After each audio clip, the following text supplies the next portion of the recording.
Right now, somewhere in the world, someone's heart is breaking. Someone's sitting in a dimly lit room, tears streaming down their face, wondering why their relationship failed again. And in this moment of pure rawness, they're actually closer to their greatest breakthrough than they've ever been. You see, I've spent decades studying human behavior, neuroscience, and the quantum field, and I've noticed something remarkable. The times when we feel most alone are often the moments that set us up for our most profound transformations. Let me share something powerful with you, a story that changed everything I understood about relationships and human potential. Years ago, I worked with a brilliant scientist. She had 3 PhDs, ran a prestigious lab, and by all external measures was hugely successful. But she kept sabotaging herself, jumping from relationship to relationship, always seeking someone to complete her. One day she realized she'd spent 15 years of her career making decisions based on where her partners wanted to live or what they thought she should do. Her groundbreaking research, her true passion, had taken a backseat to these relationships. Think about that for a moment. How many times have you dimmed your light to make someone else comfortable? How often have you put your dreams on hold because they didn't fit into someone else's plan? This isn't about being anti-relationship. It's about understanding a fundamental truth that most people miss. Here's the thing. Your brain is literally programmed to seek connection. It's wired that way through millions of years of evolution. But in our modern world, this biological drive for connection often transforms into dependency, and dependency is the enemy of greatness. When you're dependent on others for your emotional stability, your sense of worth, or your direction in life, you're operating from your old programming, your old self. But what if I told you that the most powerful force for transformation in your life isn't finding the right relationship? It's developing the right relationship with yourself. What if the very thing you're seeking in others is actually diminishing your ability to access your full potential? This is where science meets personal development in a fascinating way, right? Research shows that when we're alone, specific parts of our brain associated with self-awareness and personal growth become more active. In solitude, we access neural pathways that are often suppressed in social situations. Instead of processing others' emotions and expectations, our brain can focus on deeper levels of self-discovery and creativity. So here's the fundamental question we need to ask ourselves. Are we using relationships as stepping stones to our evolution, or are we using them as crutches to avoid our own growth? Because here's the truth. The universe doesn't make mistakes. If you're feeling alone right now, if you're questioning your relationships, you're not off track. You might be exactly where you need to be to begin the most important relationship of your life, the one with yourself. This is where your true power lies. This is where transformation begins. And this is what we're going to explore together, is how walking alone can take you places that no relationship ever could. Let's talk about what's actually happening in your brain when you choose to walk alone. The science here is absolutely fascinating. And once you understand it, you'll never look at solitude the same way again. When you're constantly in relationships or social situations, your brain operates in what we call a reactive state. Your neurons are firing in familiar patterns, responding to other people's energy, emotions, and expectations. It's like your brain is running an old, comfortable program, but comfort isn't where transformation happens. Now, here's something remarkable that neuroscience has shown us. When you spend time alone, your brain's default mode network, what I call your imagination network, becomes incredibly active. This is the same network that Einstein used when he discovered relativity, that Tesla accessed when he envisioned alternating current. But most people never activate it fully. because they're too busy responding to others. Let me share some concrete research with you. Studies of brain chemistry show that during periods of purposeful solitude, your brain increases production of BDNF, brain-derived neurotropic factor. Think of BDNF as a fertilizer for your neurons. It helps you grow new neural connections, literally rewiring your brain for independence and original thought. But here's the key. This process is often interrupted when we're constantly in relationship dynamics. Your nervous system tells an incredible story too. When you're always in relationships, your system stays in what we call social engagement mode. You're constantly reading faces, adjusting your behavior, managing others' emotions. Your autonomic nervous system is so busy processing external signals that it rarely gets to focus on internal growth. But in solitude, that's when something magical happens. Your nervous system shifts into a state of what scientists call productive restoration.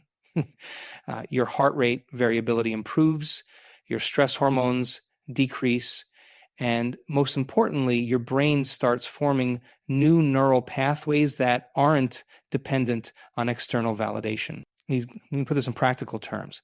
When you're making decisions in a group or in a relationship, your brain actually suppresses certain neural circuits, circuits associated with independent thinking and innovation. It's not doing this to hurt you. It's doing it to help you fit in, to maintain harmony. This is why so many people in relationships find themselves saying, I don't even know who I am anymore. But when you make decisions alone, your prefrontal cortex, the executive center of your brain, connects with deeper limbic regions in a unique way. You're not just thinking thoughts, you're feeling your truth. You're not just processing information, you're accessing your intuition. This is what I call whole brain thinking, and it's nearly impossible to achieve when your neural networks are busy processing relationship dynamics. Here's where it gets really interesting.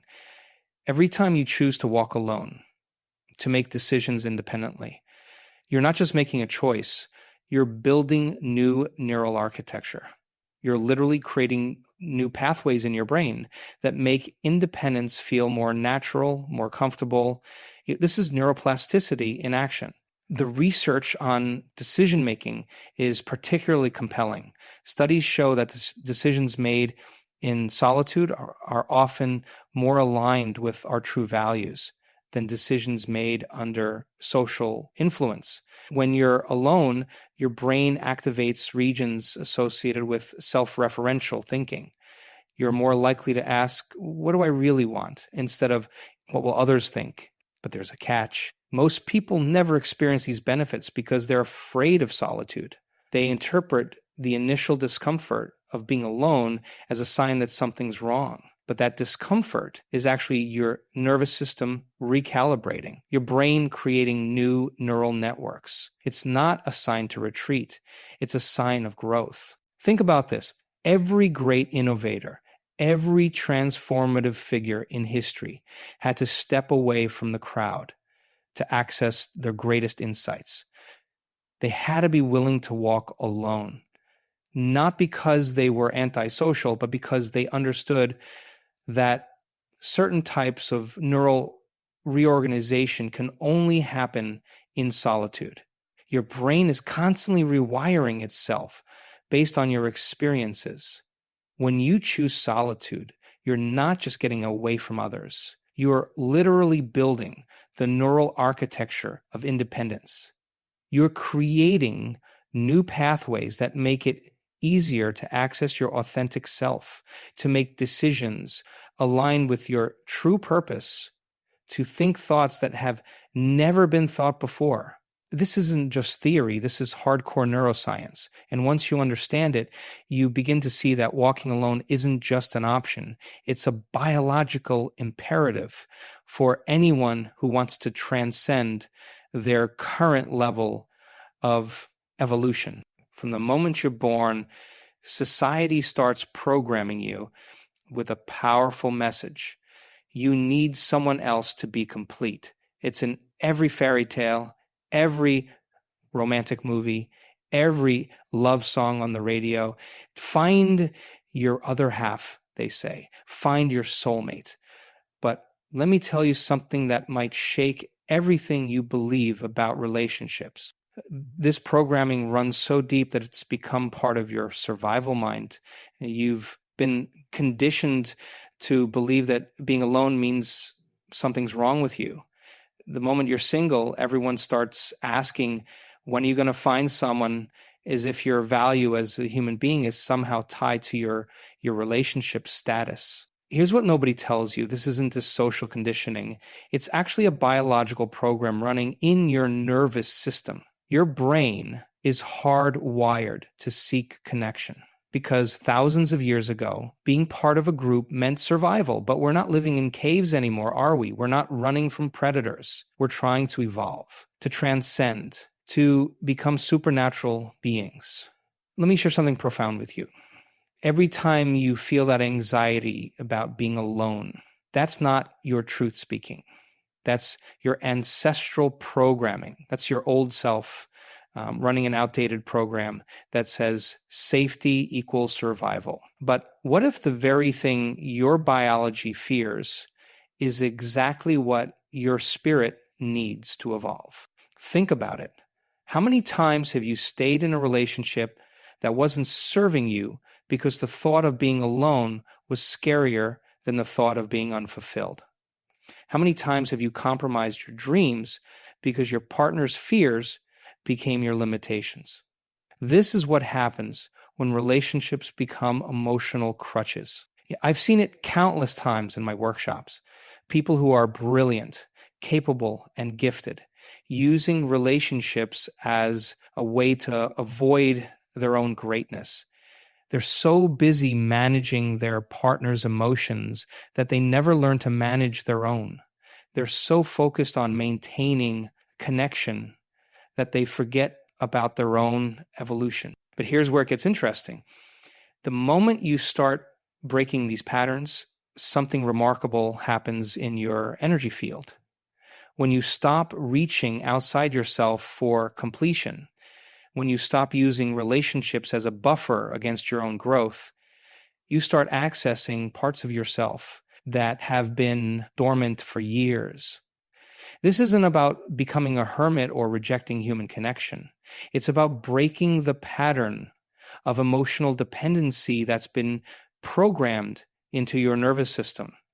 It's about understanding that true spiritual growth often requires periods of conscious solitude. You see, when you're constantly in relationship dynamics, you're usually operating from your known self, your personality, your habits, your patterns.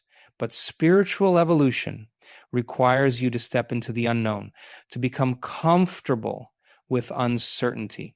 And this is incredibly difficult to do when you're emotionally tethered to someone else's reality. The power of breaking these familiar patterns lies in what happens next. When you stop using relationships as emotional crutches, you start developing spiritual muscles you didn't even know you had. You learn to sit with discomfort without needing someone else to make it better. You learn to validate yourself without requiring external approval. You learn to love yourself without needing someone else to show you how. This is true liberation. This is what it means to break free from the matrix of social conditioning. Because once you understand that completeness is your natural state, that you don't need anyone else to feel whole, you stop attracting relationships based on need and start creating connections based on choice. And that's when everything changes. That's when you start walking the path of true spiritual evolution, unencumbered by the weight of cultural programming and biological fears. Here's where we venture into the extraordinary realms of quantum physics and consciousness. When you begin to understand the quantum field, you start to see why walking alone isn't just a personal choice, it's a powerful tool for creating reality itself. In quantum physics, there's something remarkable called coherence. It's when particles align and move in perfect synchronization. Your thoughts work the same way. When you're alone, truly alone with your thoughts, you can achieve what I call single-pointed consciousness, a state where all your mental energy moves in one direction, undiluted by others' thoughts and expectations. Think about water for a moment. When water flows in one direction, it has incredible power. It can cut through rock, shape landscapes. But when it's scattered in multiple directions, it loses its force. Your consciousness works exactly the same way. When you're constantly in relationships, your energy often becomes scattered. You're thinking about what they're thinking, feeling what they're feeling, worrying about their worries. Your consciousness becomes like scattered water, losing its power to create change. Let me share something profound about the quantum field. In quantum physics, we know that the observer affects the observed. The mere act of placing your attention on something changes its behavior at the subatomic level. Now think about what happens in relationships. How often is your observation of possibilities clouded by someone else's perception? How often do you miss opportunities because you're viewing reality through the lens of another person's limitations? When you walk alone, something extraordinary happens in the quantum field. You become what quantum physicists call a pure observer. Your consciousness isn't entangled with anyone else's expectations or fears. This is crucial because in the quantum field, expectations shapes reality. When your expectations are purely your own, unclouded by others' doubts or limitations, you become a more powerful creator. Here's where it gets really interesting. In quantum physics, there's something called the zero-point field, a field of pure potential where anything is possible. It's like a cosmic canvas waiting for the observer to collapse waves of possibility into particles of reality. But here's the key. Accessing this field requires a level of coherence in your consciousness that's very difficult to achieve when your energy is entangled with others. Let me give you a practical example. Have you ever had a brilliant idea, felt absolutely certain about it until you shared it with someone and their doubt made you question everything? That's not just a psychological process. It's actually a quantum phenomenon. Their observation literally interfered with the quantum field of possibilities you were creating. When you walk alone, you maintain what quantum physicists call quantum coherence in your thought patterns. Your intentions stay pure. Your vision stays clear. And most importantly, your energy stays focused. You're not constantly having to adjust your frequency to match someone else's vibration. Think about the double-slit experiment in quantum physics. When we observe an electron, it behaves differently than when it's not being observed. Your dreams, your goals, your potential, they all exist in a state of quantum superposition, containing all possibilities. But the moment you allow others to observe and judge these possibilities, you're forcing them to collapse into more limited forms. This is why so many great innovators and creators throughout history had to step away from the crowd.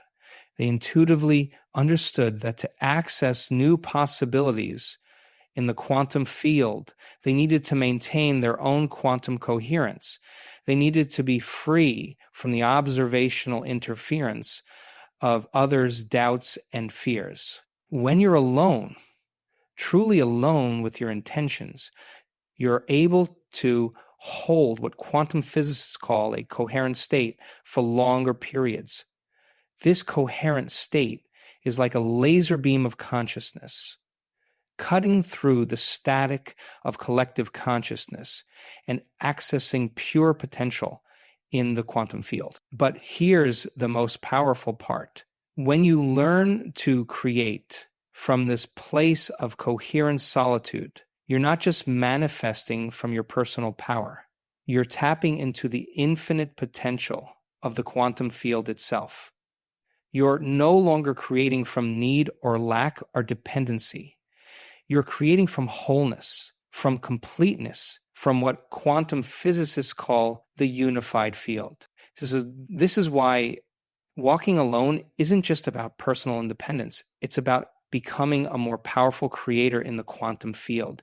Because when you can maintain your quantum coherence, when you can observe possibilities without the interference of others' limited perceptions, you become what I call a quantum creator, someone who can collapse waves of infinite possibility into tangible reality through the power of their own coherent consciousness. Let me share something powerful with you about rewiring your brain for independence. This isn't just about being alone. It's about fundamentally changing your nervous system's response to solitude. And I've got a specific process that can transform your relationship with yourself forever. First, let's talk about what's really happening in your brain when you're emotionally addicted to others. Every time you seek validation from someone else, your brain releases a cocktail of chemicals: dopamine, serotonin, oxytocin. You become addicted to these chemicals. You've trained your brain to associate worth with external approval. But here's the revolutionary part. You can create these same chemicals internally through specific meditation techniques. Start with this practice. Sit alone for 20 minutes each morning. Place your attention on your heart center. Now, instead of thinking about someone else loving you, generate the feeling of love from within. Feel it expanding in your chest. Your brain can't tell the difference between love you're receiving and love you're generating. You're literally rewiring your neural circuits to produce these emotions independently. This is where most people get stuck. They try to meditate, but their mind keeps wandering to relationships, to what others think of them. That's your old programming fighting to survive. Every time you bring your attention back to self-generated emotions, you're building new neural pathways. You're teaching your brain that you don't need external triggers to feel complete. Here's a crucial understanding about breaking emotional addiction. Your brain has been conditioned to associate certain emotions with external situations or people. But in reality, every chemical, every emotion you've ever felt was produced by your own body. You've always been the source. Other people were just the triggers. I've developed a specific technique for building internal validation systems. Start by writing down every compliment, every piece of validation you're seeking from others. Now, here's the powerful part. Spend time each day giving yourself exactly that validation. If you're seeking approval for your work, approve of yourself. If you're seeking acknowledgement of your growth, acknowledge yourself. You're not just saying words, you're literally rewiring your brain's reward circuits. Creating new thought patterns independently requires what I call mental rehearsal. When you face a challenge, instead of reaching for the phone to call someone, sit with it. Feel the discomfort. Watch your old patterns trying to pull you back to dependency. Every time you solve a problem alone, you're building new neural architecture for independence. Let me give you a specific practice. Every night before sleep, review your day. Find 3 moments when you wanted to seek external validation, but chose to validate yourself instead. Feel the pride, the self-reliance in those moments. You're programming your brain to associate pleasure with independence rather than dependency. This rewiring process isn't just psychological, it's physiological. Every time you choose solitude over dependency, you're changing your brain's chemistry. You're creating new synaptic connections that make independence feel natural, comfortable, even pleasurable. Remember, your brain is perfectly designed to support you in solitude. It's just been programmed for dependency. Through consistent practice, through conscious choice, you can rewire it for solo success.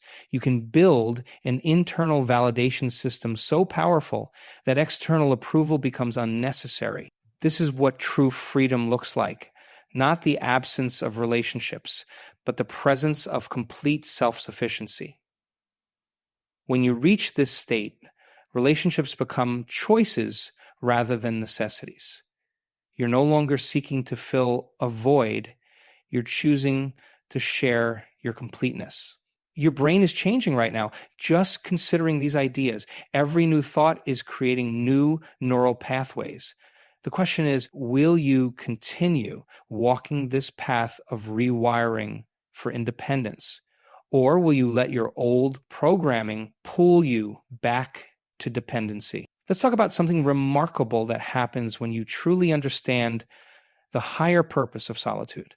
Throughout human evolution, it's been the independent thinkers, the ones who dare to step away from the tribe, who've driven our species forward. This isn't just about being alone. It's about accessing a level of consciousness that's only available in solitude. Think about Nikola Tesla for a moment.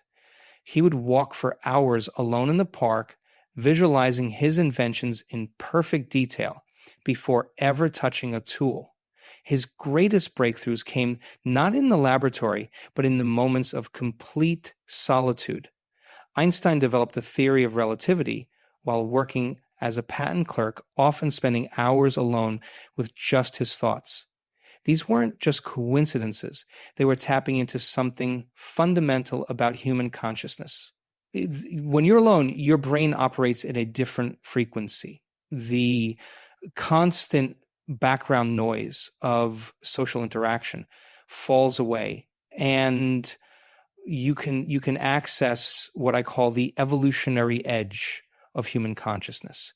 This is where true innovation happens. This is where you can hear the whispers of universal consciousness. Marie Curie worked alone in her laboratory for years, facing ridicule and rejection, but she discovered radioactivity because she was willing to walk a solitary path. Leonardo da Vinci spent countless hours in solitude, observing nature, making connections that others missed because they were too busy conforming to group thinking.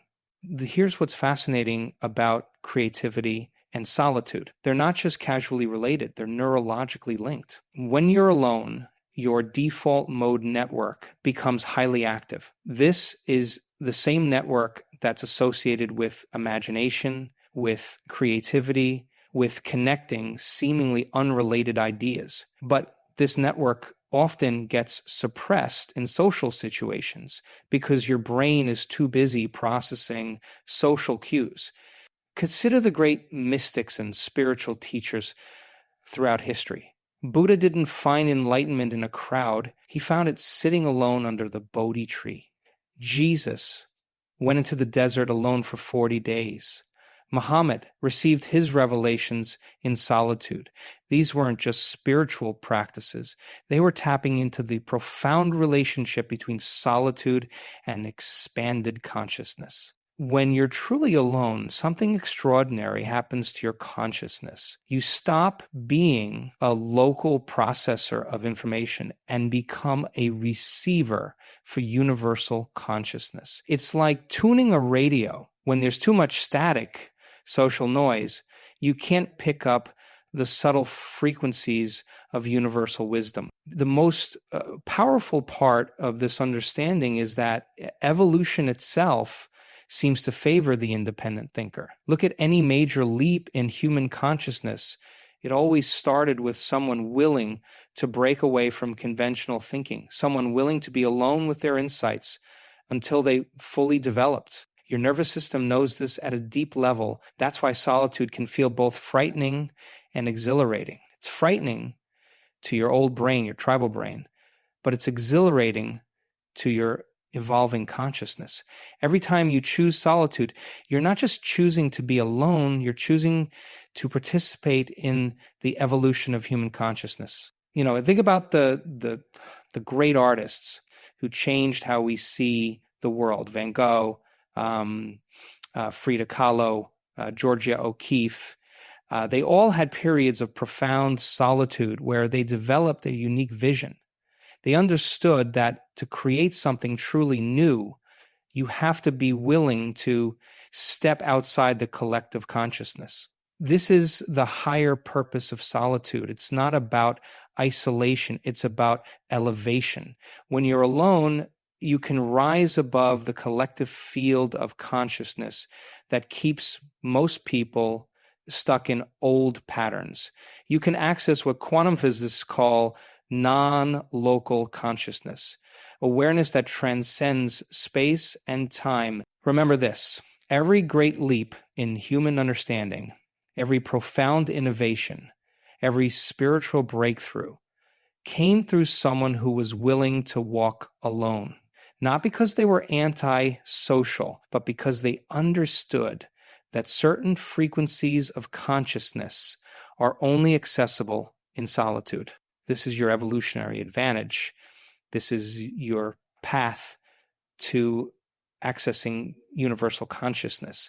This is why walking alone will take you further than any relationship, because in true solitude, you're not really alone at all. You're connected to everything. We'll give you practical tools right now to transform this knowledge into lived experience. Because understanding is one thing, but what integration, that's where real transformation happens. First, let's establish your daily practice. The moment you wake up, before you check your phone, before you connect with anyone else's energy, spend 20 minutes in what I call sovereign silence. Sit with your spine straight, hands on your knees, and focus on your breath. This isn't just meditation. It's a declaration to your nervous system that you're capable of generating your own stable emotional state. Now, here's something crucial about emotional dependency that most people miss. Watch for these signs. Do you check your phone first thing in the morning? Do you need to tell someone about every significant event in your day? Do you feel anxious when you're not in constant communication with others? These aren't just habits. They are symptoms of emotional dependency. Let me give you a specific practice for breaking these patterns. Create what I call a sovereign space in your day. This is a 2-hour block where you're completely unavailable to others. No phone, no email, no social media. At first, your nervous system will rebel. You'll feel anxious, maybe even guilty. That's perfect. That's where the rewiring happens. Here's a powerful way to maintain boundaries while staying connected. Before any interaction, set what I call an energetic container. Decide in advance how much time you'll spend, what energy you're willing to exchange, and what your limits are. This isn't about being cold. It's about being clear. When you're clear about your boundaries, you actually become more present in your connections. Watch for what I call energy leaks in your daily life. These are moments when you give your power away without realizing it. Maybe you change your plans because someone else might be disappointed. Maybe you hold back your truth to keep the peace. Each time you notice an energy leak, correct it immediately. This builds your self-reliance muscles. Creating from wholeness requires a fundamental shift in your operating system. Start each day by writing down 3 things. I am complete. I am creating from abundance. I am my own source. These aren't just affirmations, they're instructions to your nervous system. You're literally programming your brain to operate from wholeness rather than lack. Here's a practical technique for maintaining independence in relationships. Before making any decision, ask yourself, would I make the same choice if I were completely alone? If the answer is no, you're probably operating from dependency rather than choice. This simple check can prevent years of compromising your truth. Develop what I call a personal power inventory.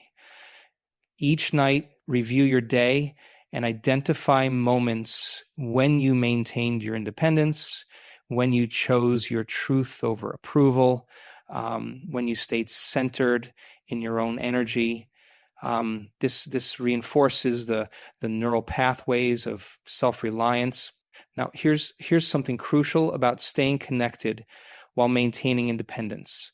Schedule what I call conscious connection time. This is different from reactive socializing. It's intentional, boundaried time where you choose to connect from a place of wholeness rather than need. When you feel the pull of old patterns, and you will, use this emergency protocol. Stop whatever you're doing. Place your hand on your heart. Take 3 deep breaths. Ask yourself, am I choosing this from wholeness or reacting from habit? This pattern interrupt can save you from falling back into dependency. Remember, integration isn't a destination. It's a daily practice. Each time you choose independence over dependency, sovereignty over approval, you're not just changing your behavior, you're evolving your consciousness. You're literally becoming a new version of yourself. This is the art of walking alone, not in isolation, but in sovereign connection with yourself and the universe. This is how you create a life that's truly yours, not a reflection of others' expectations. This is how you transform from someone seeking completion to someone creating from wholeness. The path is clear. The tools are in your hands. The only question is, are you ready to walk alone into your greatness?